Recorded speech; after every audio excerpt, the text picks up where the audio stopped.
نمونه‌هایی از سیدنا عمر رضی الله عنه از عدالتش، از تواضعش، از زهدش، از تقوایش، از سیاستش، از غمخوارگیش، از کدام یک بگوییم؟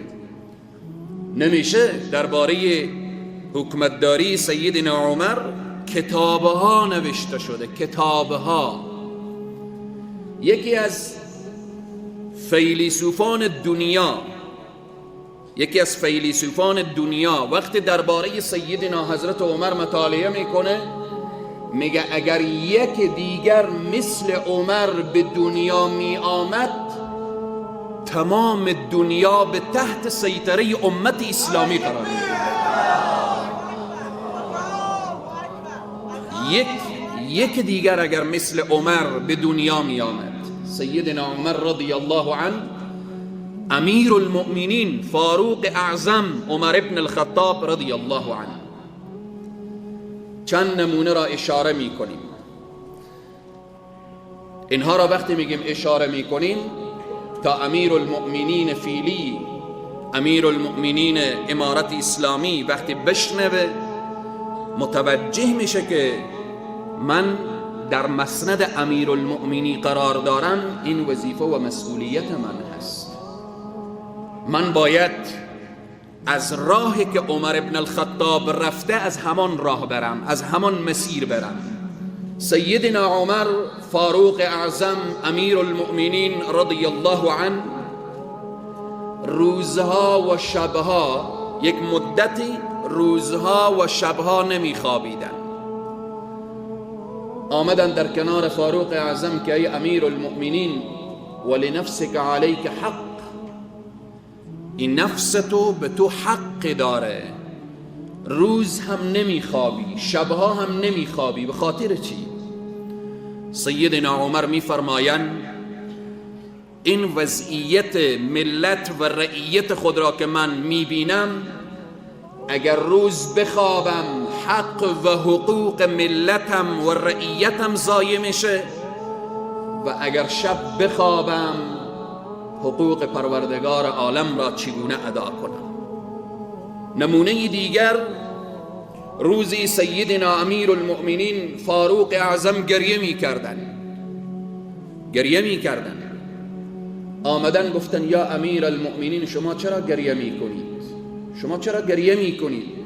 سیدنا عمر فرمودن وضعیت روم و فارس خوب نیست، رعیتم در روم و در فارس حالت خوبی ندارن. انسانها یک طرف که برگردن من حق دارن، اگر در بصره و در کوفه پای یک گوسفندی به یک سوراخی فرو بره و پای گوسفند بشکنه، در روز قیامت عمر بازخواست می شود. ببینید سیدنا عمر گریه میکنه که به یک حیوان ظلم نشه، به یک حیوان آسیبی نرسه.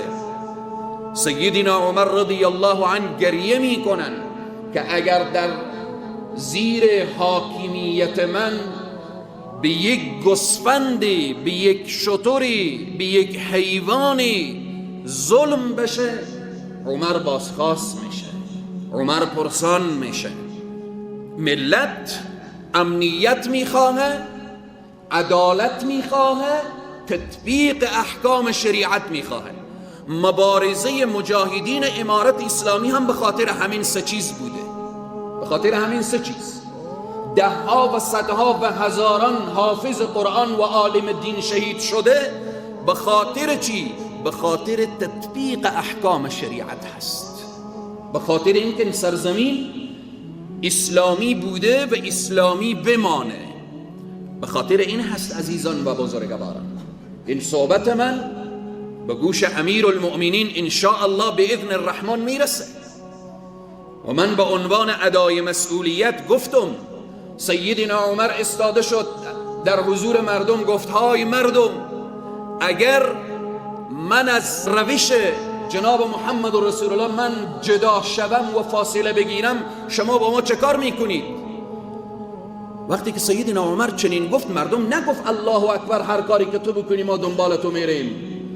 از بین صفوف آن وقت و زمان یک جوان مسلمان، او صحابه، استاده میشه، میگه ای عمر، اگر از خط و مشی اسلام و جناب محمد رسول الله یک وجب عقب و کنار بری، با شمشیر دست تو را راست میکنم، تو را راست میکنم. سیدنا عمر میگه الحمدلله که در بین امت کسی هست که امیر المؤمنین را راست میکنه.